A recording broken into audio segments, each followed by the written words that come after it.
Muito bem-vindo a mais um podcast Segurimed, que traz informação da área da saúde para o seu dia. Meu nome é Cassiano Oliveira, advogado especialista em direito médico, e hoje nosso episódio falará de um assunto bem interessante para os profissionais, da área de saúde. Quais são os vilões de processos judiciais?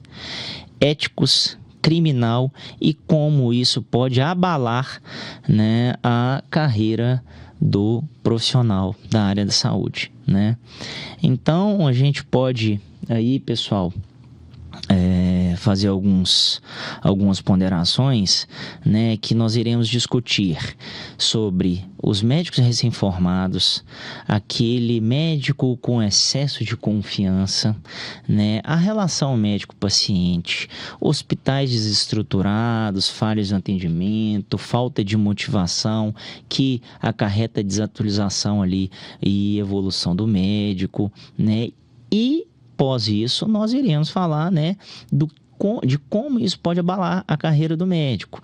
De uma forma bem resumida aqui, falar sobre processo judicial e administrativo, perda do registro profissional, privação de liberdade, perda de patrimônio, abalo psicológico, desgaste com a imagem e reputação, e problemas nas redes sociais, Temos diversos outros pontos também, mas nós iremos nos ater a esses pequenos, pontos aqui tratados, Então, vamos falar sobre recém-formado, pessoal?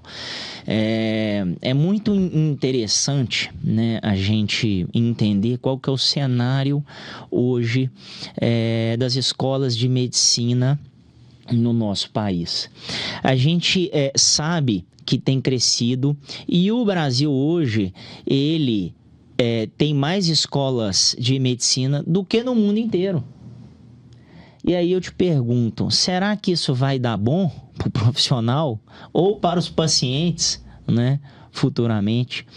Gente, eu quero dizer que a falha, do crescimento das escolas de medicina são diversas, são gigantescas. Primeiro, hospital-escola, Existem faculdades que não tem hospital-escola. O cara forma sem ver, sem mexer em um cadáver, ou sem mexer ter uma experiência com o paciente. Pura e simplesmente ele forma, joga-se ele em um hospital, no mercado, e acontece, o que a gente pode ver aí de diversas outras falhas. Então, esses recém-formados, sem experiência, eles precisam ter a experiência com o tempo, Já outras escolas, nós temos aí bastante contato, com equipamentos de última geração, com hospitais de escola, com envio desses alunos para o interior para poder fazer ali atendimento, no SUS desse público, que não tem condições de ser atendido, e aí se condiciona, esse tempo que ele ficou para a aprovação dele e a finalização do curso de medicina. Já outros não. Outros acabam não tendo hospital-escola, não tem nenhuma essência, como eu posso dizer assim, contato mesmo com o paciente ou tecnologia adequada, e faz com que eles sejam jogados no mercado, ficam à mercê de treinamentos, e muitas vezes o que ele vai ter que fazer? Ele vai ter que fazer aquela prova, para residência. Não tem nem vaga de residência para todo mundo, atualmente, que está formando. Exatamente, esse ponto é o que eu queria chegar, porque as melhores vagas de residência, quem passa são os melhores alunos ali que tiveram contato, tiveram expertise, tiveram o conhecimento adequado. Isso fica mais fresco na cabeça deles e eles acabam pegando as melhores vagas, E qual é o primeiro lugar que esses médicos recém-formados vão estar? Nos prontos-socorros, nos prontos de atendimento, nas emergências, nas urgências, E muitas vezes, Juliana, é interessante a gente abordar que muitas vezes eles vão para o interior, porque no interior é carece de profissionais da área de saúde. Os profissionais bons, vamos dizer assim, aqueles das universidades públicas, federais, que custaram a passar ali, quando eles formam, eles querem ficar onde? Nas capitais. Porque é melhor, né? A condição, vamos dizer assim, de qualidade. A demografia médica fica bem concentrada, né? Nas capitais. Exatamente. É verdade. E por isso que a gente tem esses mecanismos, né? Como o Mais Médico, que muitos médicos são contra, porque é para utilizar desses profissionais nos interiores. Tem interior, gente, que é duro. Eu não sei se vocês já chegaram aí. É precário. O médico fala assim, o quê? Como é que eu vou morar aqui, gente? Não tem a mínima condição, né? Eu não digo interiores, esses interiorizinhos que a gente está acostumado a ir lá tomar um café, né? Tem cachoeira, tem entretenimento, etc. Não, é aqueles interiores, gente, que não tem absolutamente nada. É praticamente uma vila. Mal tem alguma unidade hospitalar para poder cuidar da população ali na região. Exatamente. E é esse outro ponto que eu quero falar. Hospitais desestruturados. Pessoal, não tem nada pior do que um hospital desestruturado. O cara não tem receituário médico, sabe? Não tem material. Não tem material. Paciente. As pessoas não têm maca, não tem lugar para guardar. Mal tem uma água, um café ali na recepção, deles, né?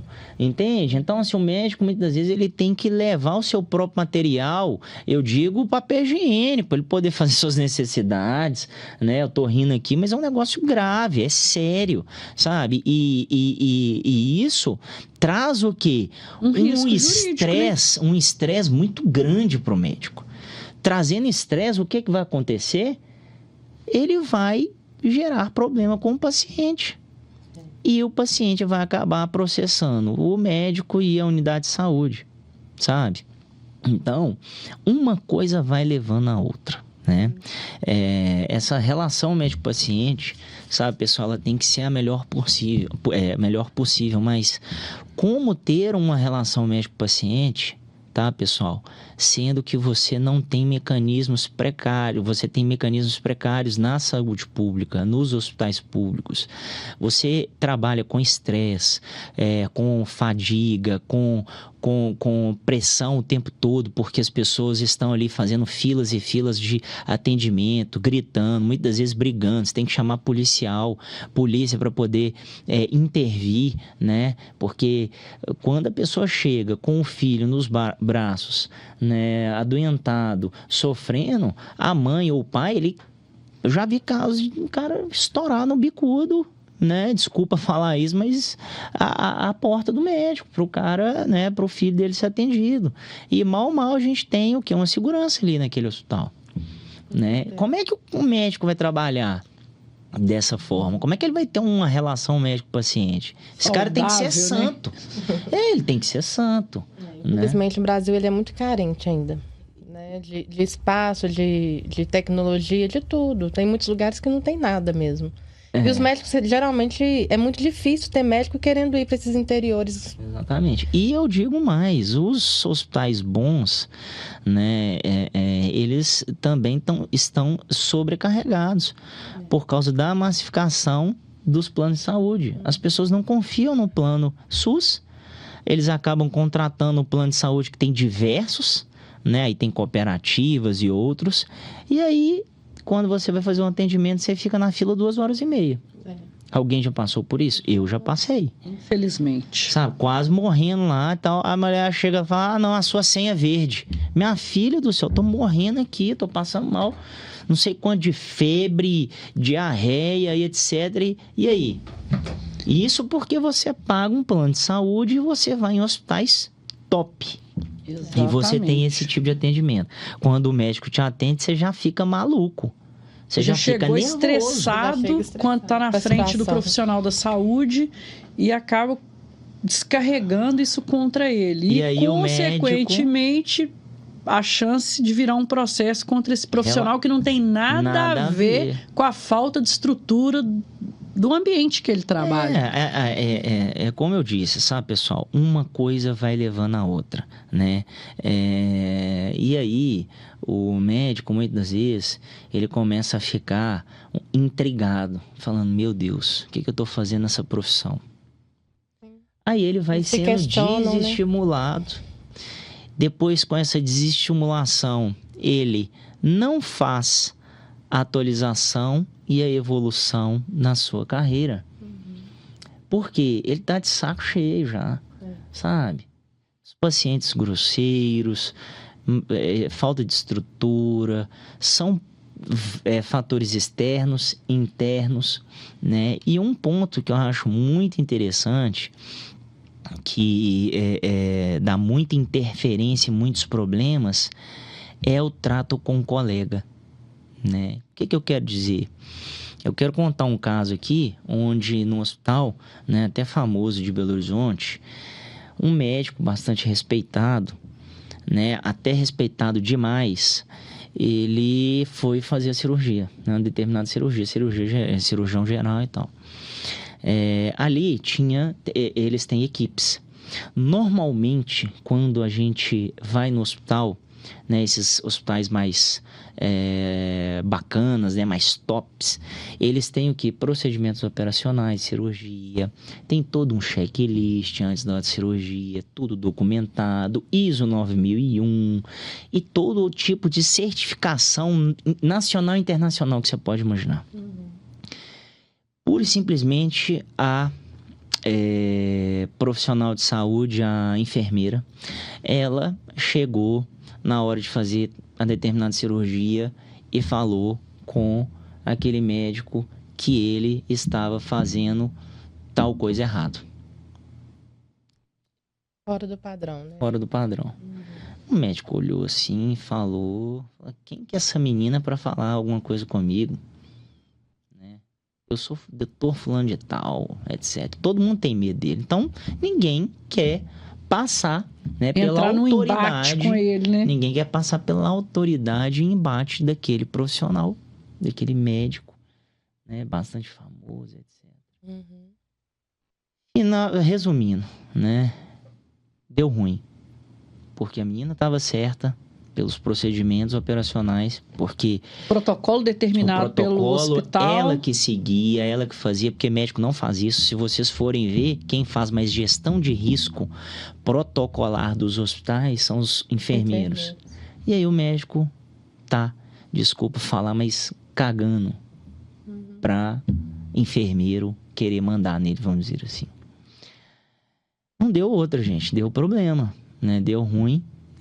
Tiveram problemas de enfim, intercorrências e aí acabou-se que isso chegou, lógico, né, na diretoria, etc. E eles começaram a verificar e a dar mais treinamentos para esses médicos mais pomposos, vamos dizer assim, né? Esses médicos mais orgulhosos, né? Porque a gente tem que pensar, pessoal, que o que está em risco é a vida, né, do paciente. Sabe? Ali não é lugar de ter interferência e de ter trato, né, o maltrato com os colegas. Por que não escutar, né? Entender que você pode estar errando. Então, acho que esse é o mínimo, né? Agora nós vamos falar sobre como isso pode abalar uma carreira, né? Esses pontos todos que a gente discutiu. Mas antes disso, né, quero saber se você está gostando. Se você estiver gostando, envie para um amigo que queira, né, escutar esse podcast. Dá aquela curtida, nos siga nas redes sociais. @CassianoOliveiras, esse é o meu. @Segurimed Oficial e @defesamédica.online. Qualquer dúvida, qualquer questionamento, pode mandar ali nas redes sociais, fazendo os questionamentos adequados, perguntando, que a gente tem o prazer de responder, né? Então, vamos falar sobre processos, né, pessoal? Processos judiciais e administrativos, né? Os processos judiciais, a gente vê a interferência do processo muito no sentido civil, né, de indenização. Já os processos administrativos, mais ético-profissional, né, que aí vai abarcar o Conselho Regional, o Conselho Federal de Medicina, né, e o paciente, quando ele se vê, vamos dizer assim, prejudicado de alguma certa forma, né, com aquele determinado médico, ele pode ajuizar uma ação pedindo dano moral, pedindo indenizações estéticas, e pode também ajuizar uma ação no Conselho, né, no Conselho Regional, Conselho Federal, enfim, alegando ali uma determinada precariedade de atendimento do médico, enfim, né? Abrindo sindicância mesmo, né? Abrindo sindicância mesmo. E o que isso pode abalar, né? O que isso abala o médico? Eu tenho vários clientes que nunca tiveram processos e eles sempre me ligam, né, para a gente poder conversar ou questionar, falando, nossa, doutor, tive um processo aqui, o cara quase arranca o cabelo da cabeça, fica doido, né? Fica muito abalado psicologicamente, né? Tem alguns que choram, ficam 2 horas no telefone com você, e ali às vezes eu tenho que me tornar psicólogo mesmo, né? Dizendo que não é bem assim, pode ficar tranquilo, mas a gente sabe que ninguém fica, né, tranquilo com um processo. Ninguém, né? Festeja um processo assim, é ruim, sabe? Ninguém gosta mesmo, né, de ser processado, ninguém gosta de ter essa mácula, vamos dizer assim, né, principalmente profissional. Às vezes o cara está iniciando a sua carreira, né, começando a fazer, ou foi ali nas primeiras cirurgias e acaba acarretando diversos problemas. Ele acha que pode ficar com o nome sujo no mercado, né? Exatamente. Se a pessoa dá um Google ali, ela consegue ver que ele tem um processo. E já existem mecanismos que acham isso, né?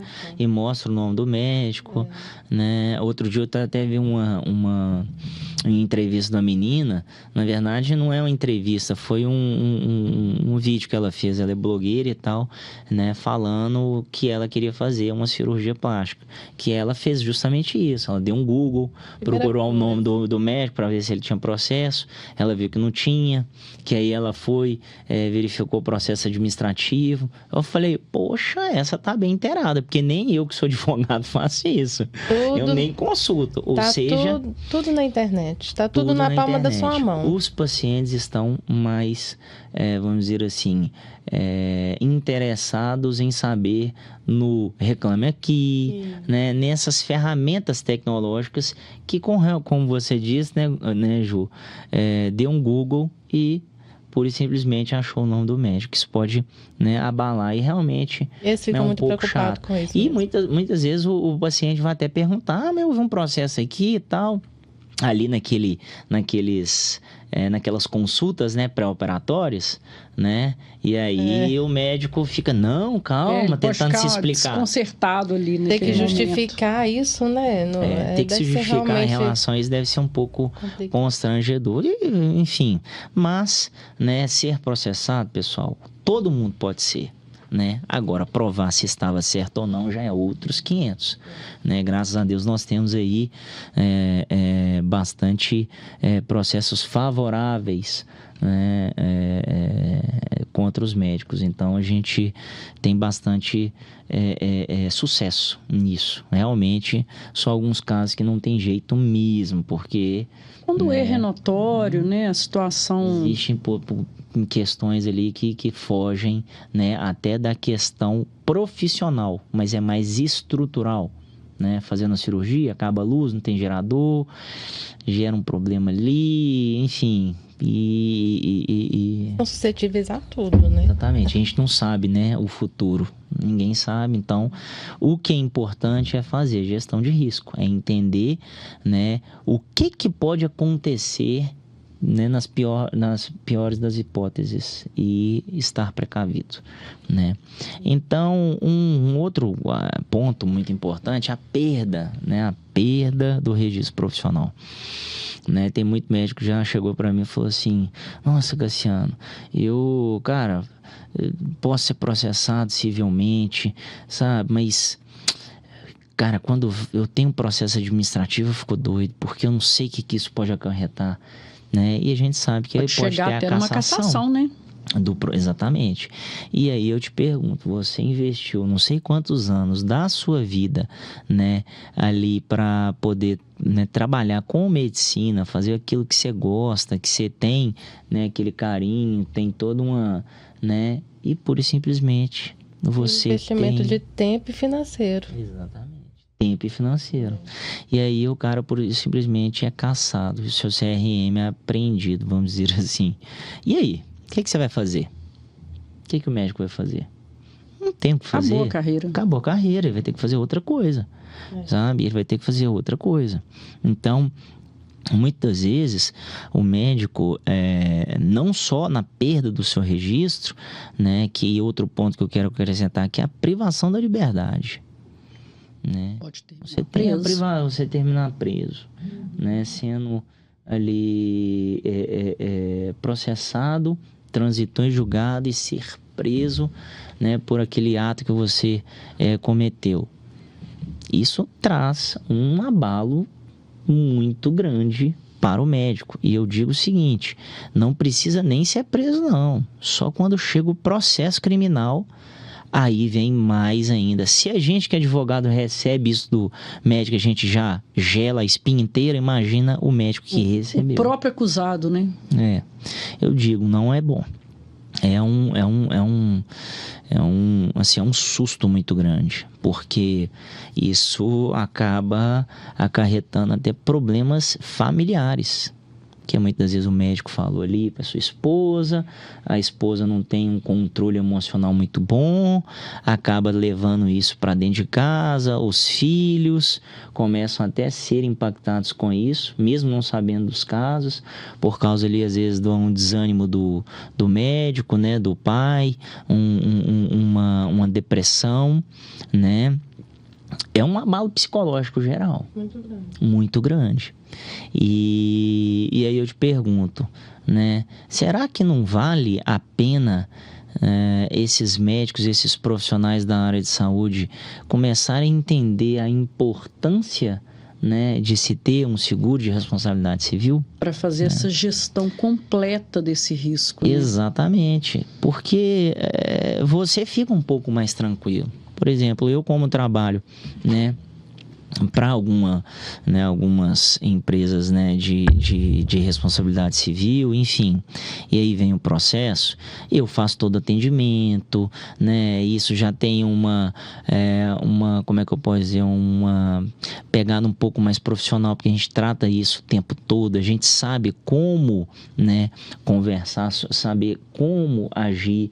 É muito importante ser especialista na área, para você entender dos fatores, né? E como eu disse, né, a gente acaba sendo um psicólogo um pouco ali, né, dando essa tranquilidade para o profissional da área de saúde. O que você falou da especialidade é muito importante mesmo, porque é igual, se você tá com um problema no joelho, você não vai procurar um otorrino, você vai procurar um ortopedista especializado no joelho. Então, assim, um médico que está passando por uma situação, né, de um processo, é muito importante ele procurar um advogado especialista em direito médico. Ele vai procurar um advogado especialista em direito administrativo? Não vai atender ele da mesma forma, não vai ter expertise, né, para poder atendê-lo no que ele precisa. E eu já tive casos, gente, que é muito engraçado, que uma vez o médico falou, não, porque eu tenho um cunhado ali, ele é advogado, ele mexe com tudo. Meu filho, meu cunhado, eu falei, minha esposa, Deus. Eu falo assim, marido. Só espero que dê tudo certo, porque é uma aventura jurídica muito grande, né? Principalmente na hora da defesa. Exato. Então, assim... Assim como a área da saúde se especializou muito, igual a Juliana estava falando aqui, que a gente tem o ortopedista que mexe só com o joelho, o oftalmologista que mexe só com retina, e a mesma coisa acontece dentro da área do direito.